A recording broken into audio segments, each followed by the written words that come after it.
లైలా ఈవెంట్లో కమెడియన్ పృథ్వీ మాట్లాడిన మాటలు కావాలని 11 నంబర్ తీసుకొచ్చి మరీ చేసిన రచ్చ చివరకు వివాదంగా మారింది. లైలా మూవీని బాయ్కాట్ చేస్తామంటూ వైసీపీ శ్రేణులు ట్రెండ్ చేశారు. అది చూసి దెబ్బకు విశ్వక్సేన్కు వణుకు పుట్టింది. విడుదలకు ముందే సినిమాను కిల్ చేసేలా ఉన్నారే అని కంగారు పడ్డాడు.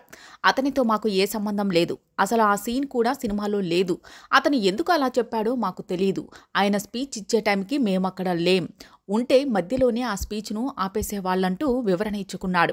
అయితే అప్పటికే జరగాల్సిన డ్యామేజ్ జరిగిపోయింది. పృథ్వీ వల్ల లైలా వివాదంలోకి చిక్కుకుంది.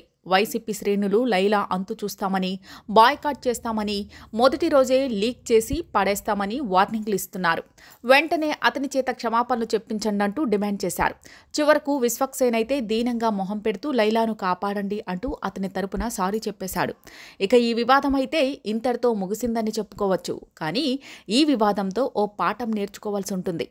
ఎవరైనా సరే సినిమా వేదికల మీద మాట్లాడేటప్పుడు రాజకీయాల్ని లింక్ చేయకుండా మాట్లాడాల్సి ఉంటుంది. అసలు సినిమా ఈవెంట్లో రాజకీయాలతో పనేముందని కూడా కొందరు అంటున్నారు. ఇక బండ్ల గణేష్ అయితే నేరుగానే పృథ్వీ మీద కౌంటర్లు వేస్తున్నాడు. రాజకీయం, సినిమా రంగాలు ఒకటిగా చూడకూడదు. రాజకీయాల్లో ఉంటూ సినిమాలు చేసే నటీనటులు సినిమా వేదికపై రాజకీయాలు చేయకూడదు. ఇలాంటి వారి విషయంలో నిర్మాతలు జాగ్రత్త వహించాలి. నటించిన వారి నోటిదూలకు సినిమాలకు సమస్య రావటం దారుణం.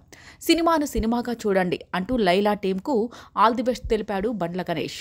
మరి బండ్లన్న వేసిన ట్వీట్ మీద యాంటీ ఫ్యాన్స్ స్పందిస్తూ ఇది పవన్ కళ్యాణ్, చిరంజీవులకు కూడా వర్తిస్తుంది కదా అంటూ బండ్ల గణేష్ను ట్యాగ్ చేస్తున్నారు.